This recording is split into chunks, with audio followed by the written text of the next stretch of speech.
자, 2024년도 현대시 두 편하고 고전 구격이죠. 이즈물 논함, 유한준이라는 사람이 쓴 옛 글입니다.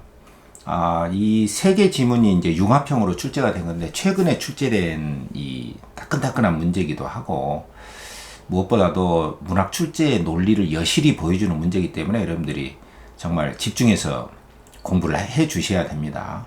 그리고 시중 강의 중에 제가 이렇게 보면은 문학에 대해서 막 보기를 안 보고 풀어도 된다라고 한 강사가 있어요. 조심하셔야 됩니다. 보기는 보기로 인해서 문제를 풀 수밖에 없는 문제일 때 보기 문제를 내는 거예요. 근데 보기를 안 본다. 물론 보기라는 것을 안 보고 풀어도 풀리는 문제가 있긴 해요. 근데 그런 것은 보기의 본질적인 문제가 아니고, 그래서 우리가 지엽적인 걸 가지고 전체적인 문제로 이렇게 호도해서는 안 되고요. 또 심지어 문학 개념어라는 것을 몰라도 필요 없다, 막 이렇게 이야기를 하는데 정말 심각한 문제입니다.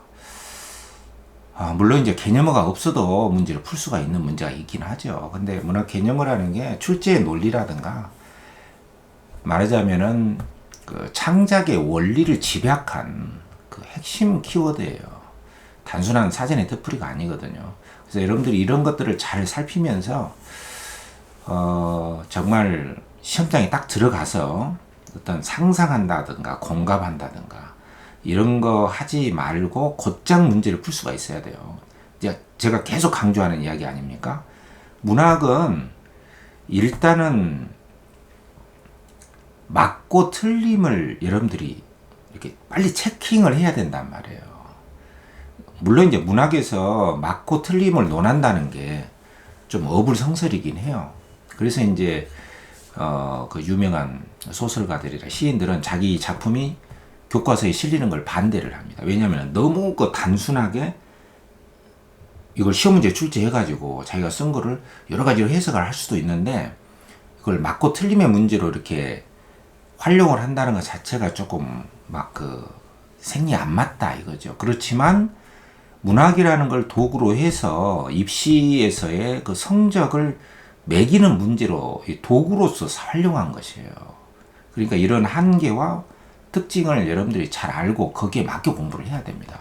근데 막 그 자유롭게 상상을 하고 공감을 하고 작품만으로 문제를 풀어야 되고 이런 이야기를 하면 이건 기본의 기본, 그 상식의 밑바닥에도 못 가는 수능 문학을 전혀 모르는 사람이 하는 이야기예요. 그러니까 그런 이야기에 현혹을 대시면 안 됩니다. 제가 설명하는 이런 거 출제의 논리에 맞게 설명하는 논법을 잘 익히고 그대로 따라서 하셔야 됩니다. 그리고 지금 최근 출제 문제이기 때문에 우리가 정확하게 짚어 나가자. 먼저 이 말씀을 드리고 이제 같이 한번 살펴보기로 하겠습니다. 제일 먼저는 이제 김종길의 문이라고 하는 낯선 작품이 출제가 됐단 말이에요. 이건 이제 EBS 연계가 아니에요. 그래서 독해력을 요구하고 있고요. 그 다음에 가지가 담을 넘을 때 전급배려. 이건 EBS에 출제된 건데 가지의 생명력을 쓴 거예요. 그 시대적 배경 이런 거 필요 없습니다. 뭐 작가도 필요 없어요. 그냥 작품에 나와 있는 주체, 어떤 대상을 보고 썼냐, 그리고 A로 인해서 B, 인과, 이런 주체의 오류, 인과의 오류, 선호의 오류, 이런 것들이 있죠. 기본적인 정보를 그것만 딱 뼈다귀를 추려서 문제를 풀어야 돼요. 그러니까 이거는 이제 문학을 감상하는 태도는 아니거든. 그런데 여러분들이 수능 문학을 할 때는 어쩔 수가 없습니다.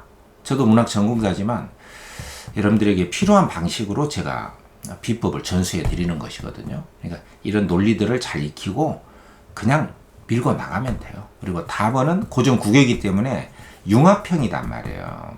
이게 현대시 두 편에다가 고전 글을 융합적으로 섞어놨고, 보기에서는 이제 나달을 엮어가지고 같이 문제를 내고, 또 한 작품에 대해서 묻기도 하고 전체 작품을 묻기도 하고, 막 이렇게 출제가 막 6문항이 나오기 때문에 비중이 굉장히 커요. 그래서 여러분들이 물론 이제 이런 융합형 잘 풀어야 되고, 이런 문제가 매년 나오는 건 아니야. 2년마다 나와요. 그러니까 어떤 한 해는 현대시 두 편, 그 다음 해는 고전 구격하고 같이, 또 여러분들이 볼 때는 또 바뀔 수도 있죠. 뭐 현대시 두 편이 나올 수도 있고.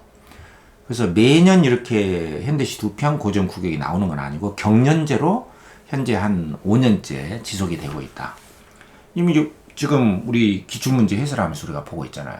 그러니까 이런 것들을 기출문제를 여러분들이 잘 눈여겨보시고 제가 어떻게 설명하고 있는가, 그 해설지도 제가 직접 썼고 지금 이 해설도 직접 하고 있는 것이기 때문에 여러분들이 제 육석을 통해서 저 사람이 어떻게 지금 설명하고 있고 저게 출제 논리에 왜 맞고 이게 왜 답이 되고 왜 안 되고 이런 인과법에 의해서 정확하게 여러분들 머릿속에 확 박힐 수가 있어야 되거든요. 그래서 이게 답이 되는 그 논리를 잘 봐야 됩니다. 이게 추론을 잘해야 되거든요. 뭐 답은 맞았는데 그 생각 과정이 틀린 경우가 있어요. 그러면 다른 문제를 못 풀 수도 있단 말이에요. 이게 추론이면 모든 문제는 추론적으로 풀어야 돼요. 그러니까 나와 있어 확인용도 있지만 추론의 문제가 더 많다. 왜냐하면 문학은 그 해석의 허용치가 있거든요. 그러니까 어느 선까지 해석을 할 것이냐 이 문제가 중요한 문제단 말이에요. 그러니까 그거를 기출문제에서 제가 여실히 여러분들에게 보여줄 테니까 자 들어갑시다. 먼저 이제 현대시 김종길의 문하고 가지가 담을 넘을 때 고전 구격 한 편씩 제가 핵심적인 것만 이렇게 쭉 같이 한번 살펴보고 문제 풀이 넘어가는 방식으로 하겠습니다. 자, 김종길의 문부터 우리가 들어갈 텐데 제가 이제 설명을 쭉 해 나가고 문제 다 풀이하고 나서 여러분들이 질문도 많이 하세요. 제발 그냥 듣기만 하면 안 됩니다.